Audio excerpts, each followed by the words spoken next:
Ilara Vance believed that fabric had a memory. She believed that with the right touch, a thread could tell a story and a seam could hold a secret. It was this belief that had guided her from a cramped back room in a dusty West Texas dry cleaners to this, the Gilded Thimble, her own bespoke atelier nestled in a quiet, cobblestone corner of Soho. Her studio wasn't ostentatiously grand, but it was a sanctuary of quiet luxury, lined with bolts of exquisite silks, rare French lace, and walls adorned with framed sketches of her original designs. At 34, Ilara had become the city's best-kept secret among the elite, the one they called when a garment was too precious, too intricate for anyone else. Her hands, though calloused from years of dedicated work, moved with the grace of a surgeon, her eye for detail second to none. She had dressed heiresses for their wedding days and restored vintage gowns for museum exhibits. Her success was stitched together not with silver spoons, but with sheer grit, talent, and an unwavering respect for her craft. The bell above the door chimed, announcing an arrival that shattered the studio's serene atmosphere. In swept Cassidy Sterling, a whirlwind of entitlement and expensive perfume. Cassidy was less an actress and more phenomenon of modern celebrity, famous for a lineage of old New York money and a meticulously curated Instagram feed. She'd recently landed a leading role that promised to catapult her from socialite to bona fide movie star, and she wore the pressure not with grace, but with an armor of arrogance. Trailing her was her frantic stylist, Leo, who clutched a garment bag as if it contained the crown jewels. Ilara, thank God, he breathed, his face a mask of stress. This is Cassidy Sterling. We have a situation. Ilara rose from her workbench, wiping her hands on her simple linen apron. A pleasure to meet you, Miss Sterling. Leo, what can I do for you? Cassidy's eyes, the color of cold champagne, did a slow, dismissive sweep of the room before landing on Ilara. They lingered for a moment on Ilara's practical, no-nonsense attire and her unmanicured hands. A faint, contemptuous smirk played on her lips. You're the seamstress? The word dripped with condescension, as if she'd expected someone grander. I own the studio, Ilara replied, her voice calm and even. And yes, I'm a seamstress. The best one you'll find in the city. Leo, sensing the impending friction, quickly unzipped the garment bag. It's the premier gown, he whispered, his voice trembling slightly. A Julian Croft original. One of a kind. It just needs a tiny adjustment at the waist, a quarter of an inch, maybe less. It arrived from Paris this morning and it's not quite perfect. He revealed the dress, and even Ilara, who worked with beautiful things every day, felt her breath catch. It was a masterpiece of midnight blue silk, cascading in fluid lines, with a constellation of hand-sewn crystals shimmering across the bodice. It was signature Croft, elegant, innovative, and impossibly complex. Cassidy, however, seemed unimpressed by Ilara's reverence. She snatched the dress from Leo's hands. Julian made this for me, she announced to no one in particular. I usually fly to his atelier in Paris for fittings, but with the premiere schedule it was impossible. She turned her critical gaze back to Ilara. So you understand this isn't some off-the-rack prom dress. This is couture. Are you quite sure you're capable of handling it? I'm quite sure, Ilara said, her professional calm acting as a shield against the insult. I've worked on several Croft pieces before. Have you really? Cassidy drawled, her disbelief palpable. She ran a finger over the intricate crystal work. It's just... Leo has built you up, but I expected someone with a more significant reputation. My family has been dressing with the top houses for generations. We know quality. The unspoken end to her sentence hung in the air, and you are not it. Ignoring the jab, Ilara gestured toward the fitting room. If you'll please put it on, I'll see what needs to be done. As Cassidy disappeared behind the velvet curtain, Leo leaned in, his eyes pleading. I'm so sorry, Ilara. She's been a nightmare. But you're the only one I trust. The only one. Julian Croft himself recommended you if anything went wrong stateside. Ilara gave him a small, reassuring nod, but her jaw was tight.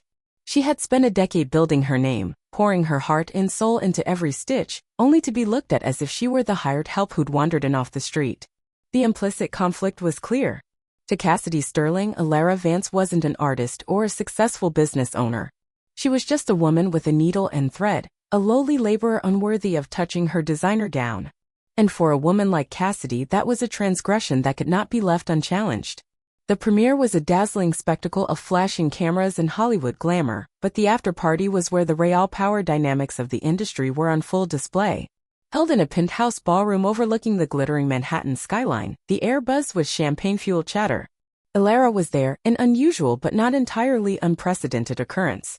The event's producers, long-standing clients of the Gilded Thimble, had extended an invitation as a thank you for the countless last-minute miracles she had performed for them over the years.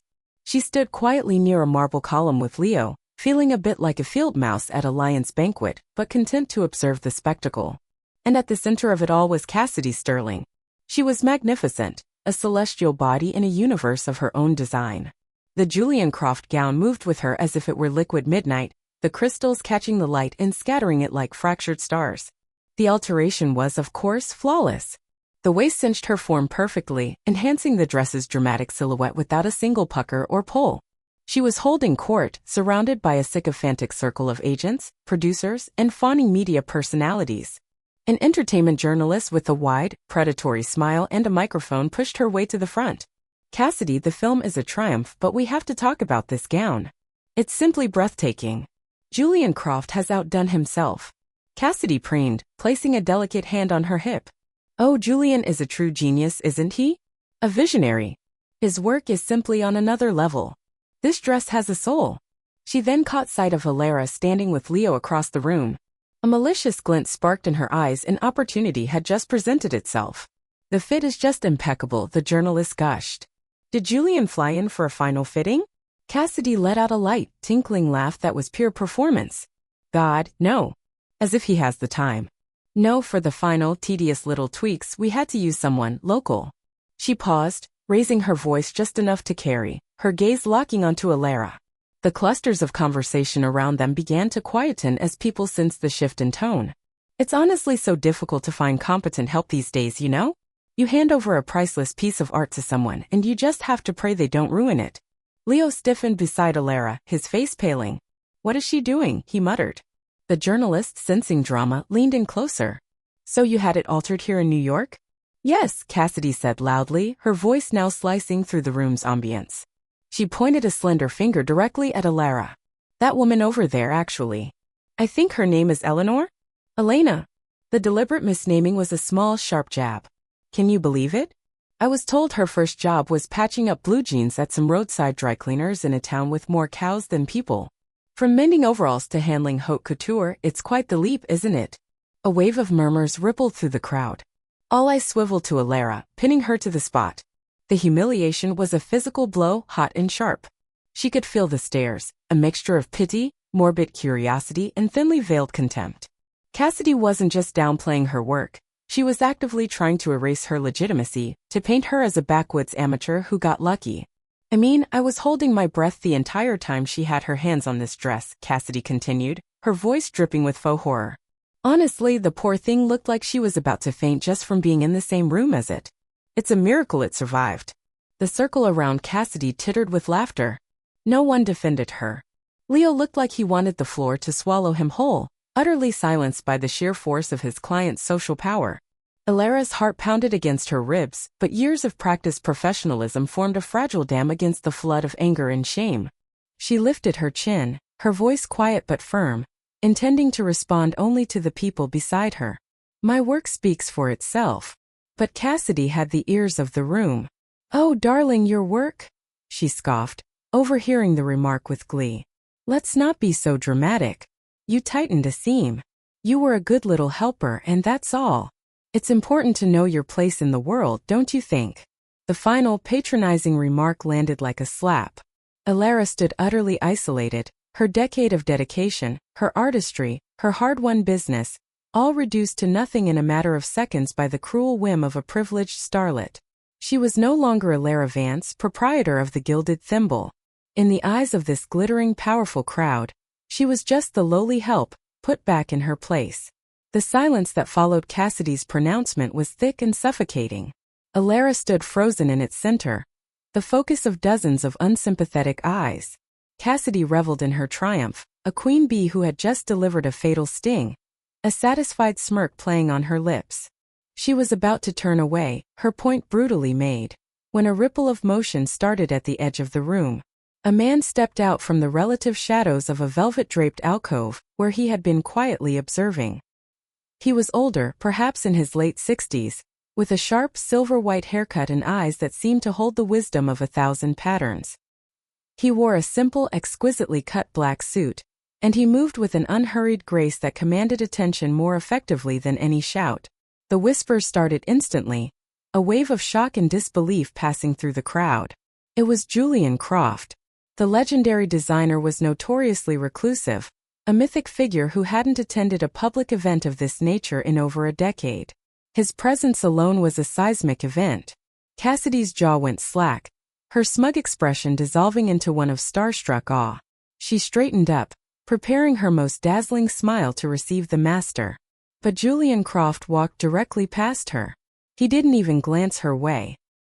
He navigated through the stunned onlookers until he stood directly in front of Alara. The entire ballroom seemed to hold its collective breath.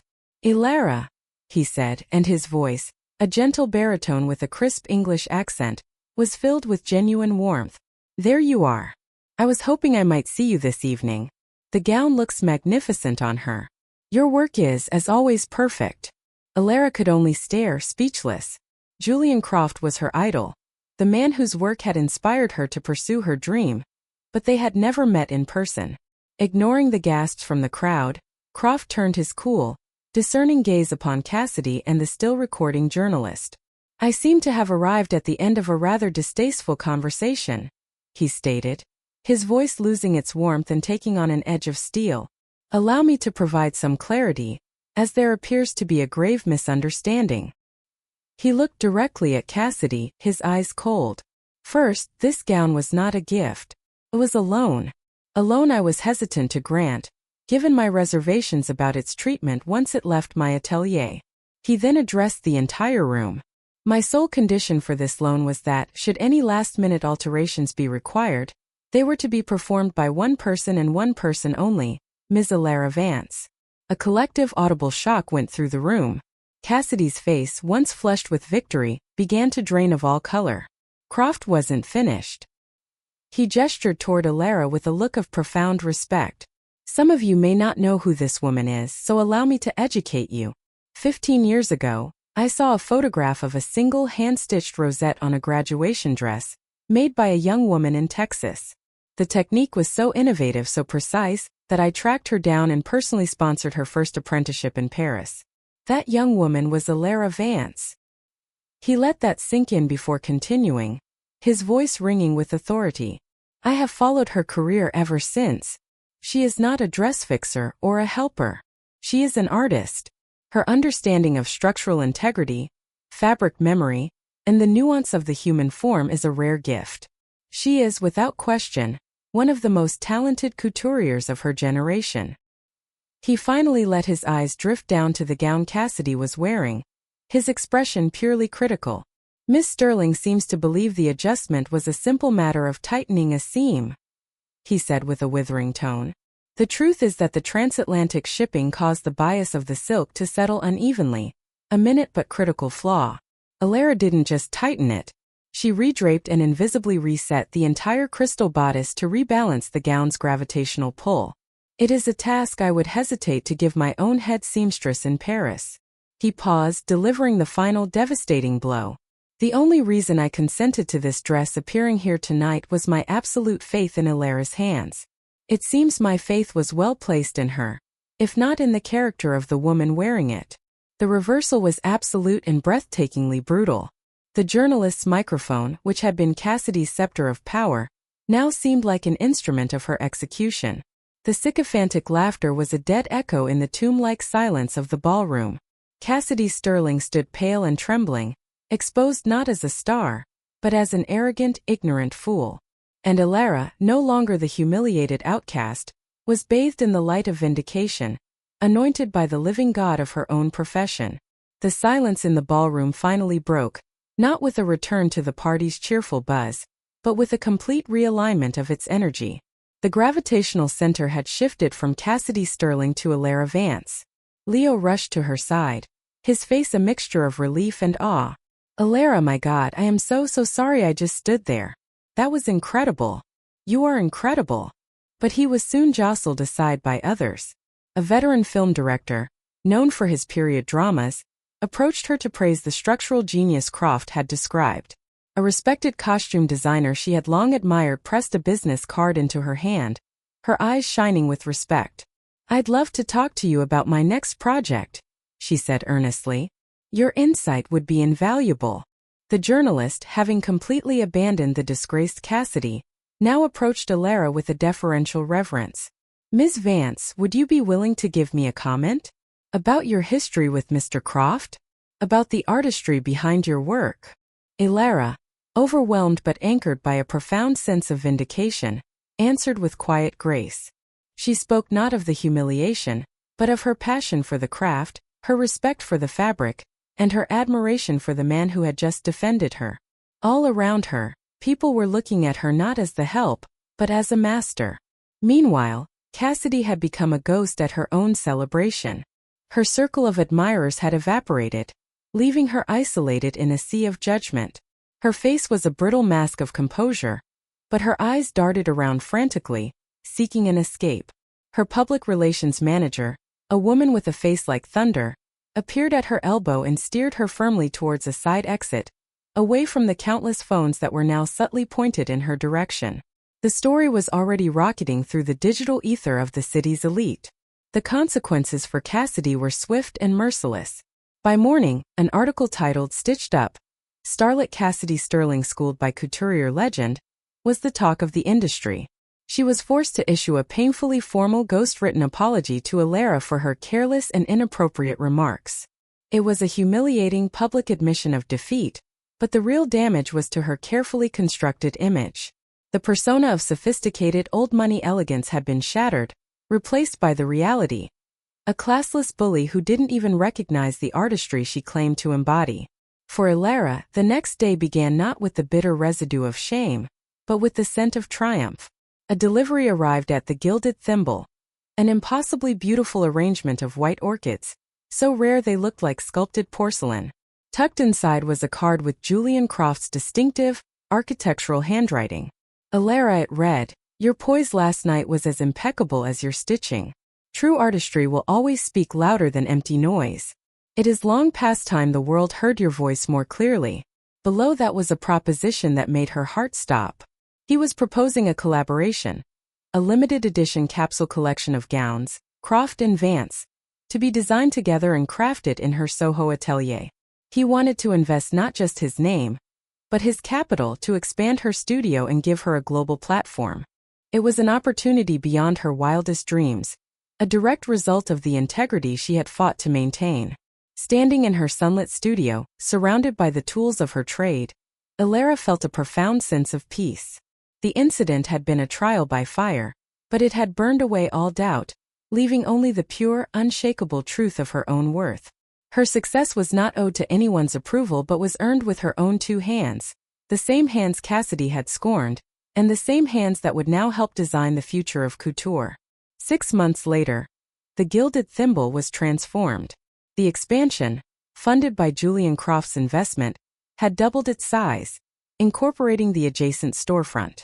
Sunlight now poured through vast, new windows onto work tables where a small team of hand-picked artisans meticulously stitched, beaded, and draped. The sign on the door now read, "Atelier Croft and Vance," a name that was already sending ripples of excitement through the fashion world. Yet, despite the grander scale and the legendary name appended to her own, the heart of the studio remained unchanged.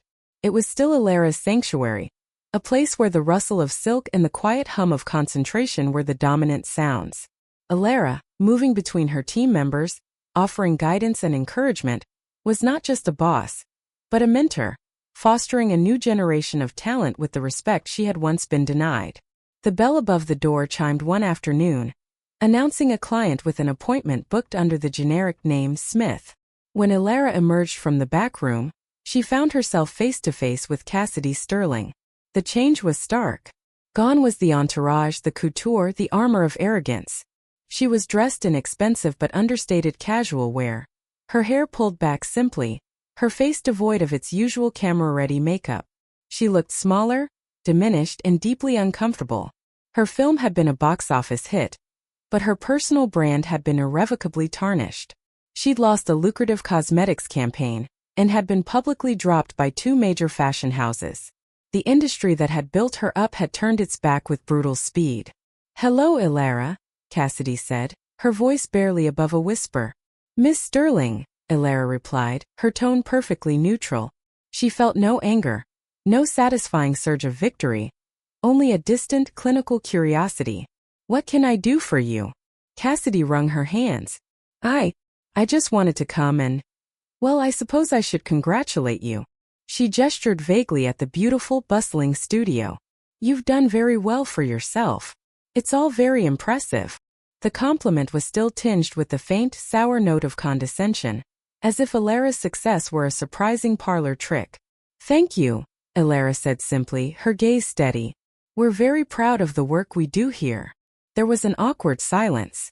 It was clear Cassidy had expected, or perhaps needed, a different reaction. A confrontation, a gloating speech, something that would give her a role to play. But Elara offered her nothing. She was not a character in Cassidy's drama anymore. I wanted to apologize, Cassidy finally managed, though the words sounded foreign and stiff on her tongue. For that night. It was uncalled for. Elara looked at the woman before her, a fallen star seeking some kind of absolution, and felt a quiet finality settle in her heart. She didn't need this apology. Her vindication hadn't come from Cassidy's downfall, but from her own ascent. Apology accepted, she said, her voice polite but distant. Then she turned her attention back to the bolt of deep crimson velvet on her work table, gently running her hand over its pile. With that simple, quiet turn, she dismissed Cassidy entirely. The message was unmistakable. I am busy with my life, with my art. You are no longer relevant. Cassidy stood there for a moment longer, utterly adrift. She had come here seeking to reclaim some power, but found she had none. In this world, a world built on tangible skill, genuine respect, and creative passion, her inherited status was worthless currency. Without a word, she turned and walked out of the studio, the chiming of the bell marking her final, insignificant exit. Later that afternoon, Elara was on a video call with Julian Croft, the two of them laughing as they debated the precise placement of a dart on their first collaborative design. The setting sun cast a golden glow across her studio, illuminating the faces of her team and the beautiful garments taking shape in their hands. Her honor was not just restored. It was rebuilt, stronger and more radiant than before, woven from the threads of her own resilience, talent, and unwavering character.